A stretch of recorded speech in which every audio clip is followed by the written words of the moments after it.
Sunday స్కూల్కి పంపించండి. Sunday స్కూల్లో అక్కలు చెప్పేది వినమనండి.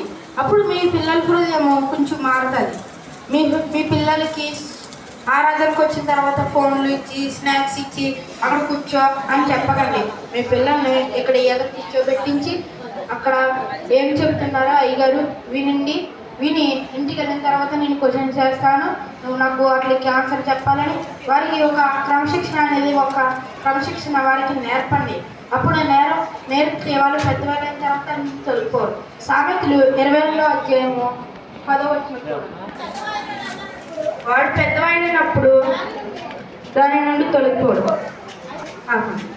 అక్కడ నేర్చుకోమనండి. వారు పెద్దవాళ్ళు అయిన తర్వాత మీ మాట వింటారు. మీరు మాట వినకూడదంటే మీరు చిన్నప్పటి నుండి వాళ్ళకి భయభక్తులు క్రమశిక్షణ నేర్పండి. మీ మాట వినాలంటే దేవుని సన్నిధిని పంపిస్తూ వారికి క్రమశిక్షణ నేర్పిస్తూ ఇలాంటివన్నీ వారికి నేర్పిస్తూ ఉంటే వారు